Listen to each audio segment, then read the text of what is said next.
And you use these stitches at different times. It kind of depends on what it is that you're sewing. You want me to run and press it?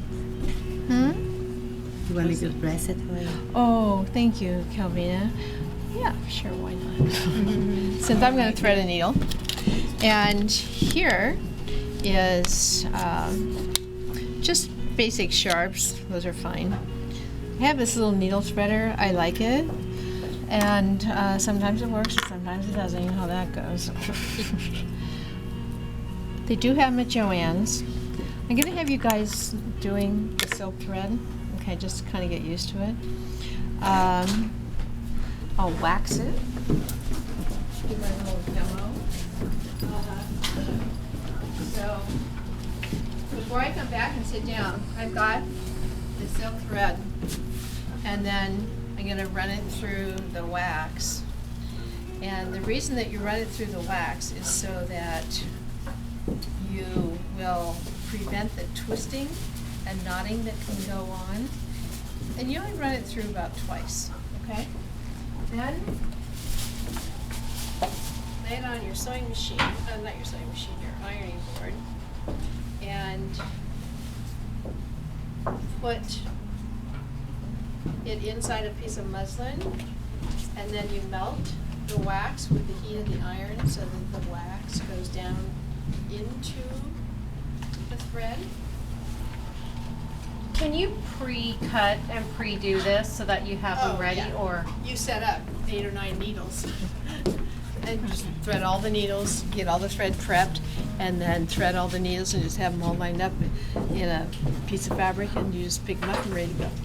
Yeah, so, yeah, do all your pre-prep ahead of time. That's a really good idea. And you just lay it in the little slot. And sometimes it'll work and sometimes it doesn't. It's like really irritating. And I do have one that doesn't work at all. And hand me the other one behind you, please. There's 3. I probably picked up the one that doesn't work, right? Like I said, they do have them at Joann's, and maybe you don't want to spend your money on that. Okay. Where's that thread? There you go. Okay, so now it's threaded. So they do work. And when you guys, you're not going to be tortured with straw needles yet, but when I torture you with straw needles, you'll be more than happy to use that little threader, even if you have to push that lever 6 times to get them threaded, because you look at the needle and you can't even tell where the eye is. They're so fine. But, you know. So, anyway, we're doing the outside catch. And it really is, I'm just going to, I don't tie knots really very much. I just let it be there because it's not going anywhere.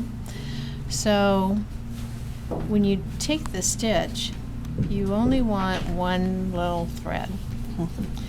So this is something to be done in good lighting, which we don't necessarily have good lighting in here.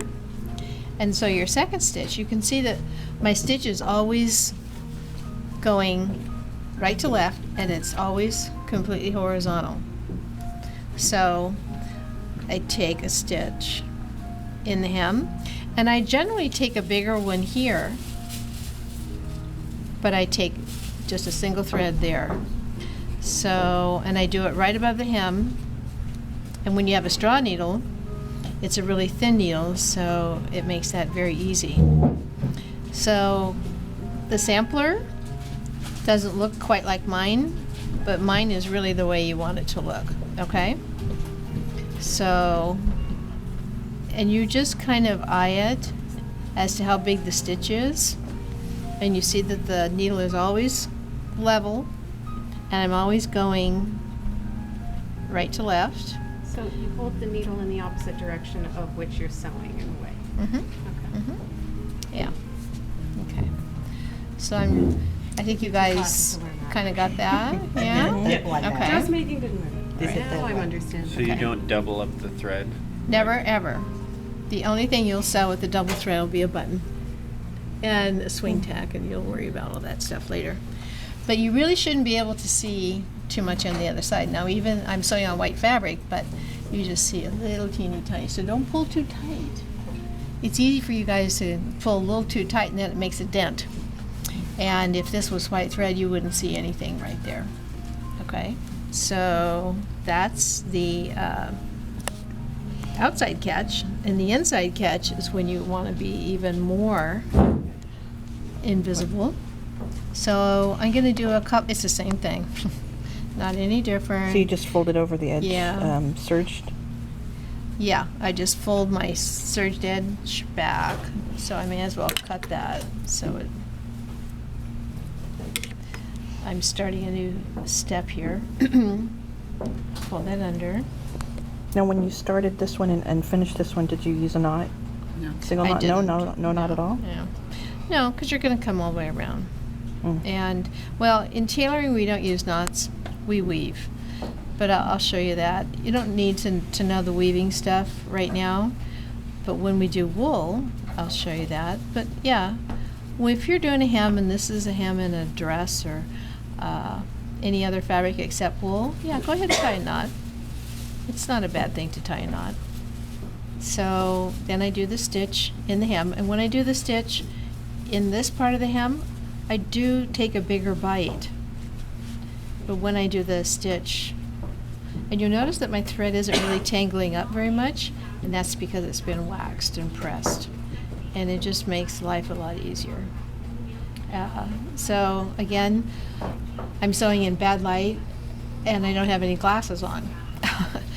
I normally sew with glasses. I have contacts on right now, but I'm just kind of doing this by feel. So it's not like I'm really seeing what I'm doing here.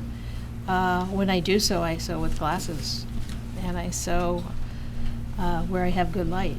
And there's not good light in this classroom. So you're just kind of back and forth, and it is just a little single thread.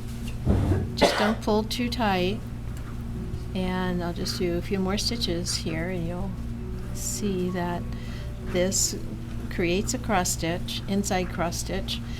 I actually prefer this one over any of the others for doing a hem, because when you do the outside cross or catch stitch, I always call it a cross stitch and it's a catch stitch. I don't know why I can't get that straight in my head. You're binding over it, so it creates a ridge, right? But if I only have thread between my layers, then there's less chance that I'm going to create a ridge in this hem. Does that make sense to you? Do you have any idea what I'm talking about? Or is it just mumbo jumbo? Okay. It does. So you end up with that, okay? And when you're not wanting to bind something over, then this is going to be more invisible, and it really will be a better stitch, okay? The inside catch, okay? So generally they're hemming stitches, so I put in there hemming stitches. So I'm asking you to use thin thread. I'm going to take the fat ones out of here. You can tell that this is a fat top stitch thread, so that one's a D. You can tell that one's fat, that one's fat. But the one I have in my hand is very thin. And I generally have colors that blend with your fabrics, whatever you show up with, so that hasn't been a problem. Okay, so those are two. We're just going to